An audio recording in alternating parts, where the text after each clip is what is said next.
Kannur railway സ്റ്റേഷനിൽ RPF ഉദ്യോഗസ്ഥന് നേരെ ആക്രമണം. മുൻ സൈനികനും റെയിൽവേ താൽക്കാലിക ജീവനക്കാരനുമായ മമ്പറം സ്വദേശി ധനേഷാണ് RPF ഉദ്യോഗസ്ഥനായ ശശിധരനെ ആക്രമിച്ചത്.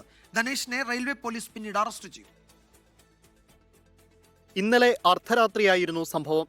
കണ്ണൂർ റെയിൽവേ സ്റ്റേഷനിലെ 1ാം പ്ലാറ്റ്ഫോമിൽ കിടന്നുറങ്ങുകയായിരുന്നു ധനേഷ്. ഇയാളുടെ ഫോൺ നിലത്ത് വീണത് കണ്ടാണ് ശശിധരൻ ഉൾപ്പെടെയുള്ള ഉദ്യോഗസ്ഥർ അടുത്തെത്തിയത്.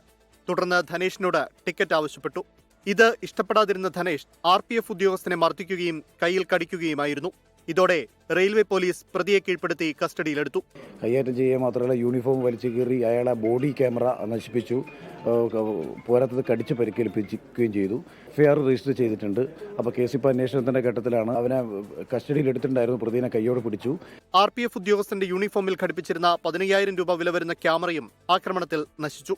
കാസർഗോഡ് ഉപ്പളയിൽ ഗേറ്റ് കീപ്പറായി ജോലി ചെയ്യുന്ന ആളാണ് ധനേഷ് എന്ന് പോലീസ് വ്യക്തമാക്കി. കൊല്ലത്ത് ട്രെയിൻ യാത്രയ്ക്കിടെ ഭിന്നശേഷിക്കാരനെ യുവാവ് മർദ്ദിച്ചു. ആലപ്പുഴ താമരക്കുളം വല്യത്ത് വീട്ടിൽ നാസറിനാണ് മർദ്ദനമേറ്റത്. അക്രമിയെ സഹയാത്രികർ തടഞ്ഞുവെച്ചെങ്കിലും ഇയാൾ പുറത്തേക്കോടി രക്ഷപ്പെട്ടു. അക്രമിക്കായി റെയിൽവേ പോലീസ് അന്വേഷണം ഊർജിതമാക്കി. 24 കണ്ണൂർ. ലോകത്തെവിടെയായാലും ഏത് സമയത്തും 24 വാർത്തകളും ഓഗ്മെന്റഡ് റിയാലിറ്റി പാക്കേജുകളും എക്സ്പ്ലെയിനറുകളും വിശദമായി കാണാൻ ഞങ്ങളുടെ YouTube ചാനൽ നിങ്ങൾക്ക് സബ്സ്ക്രൈബ് ചെയ്യാം.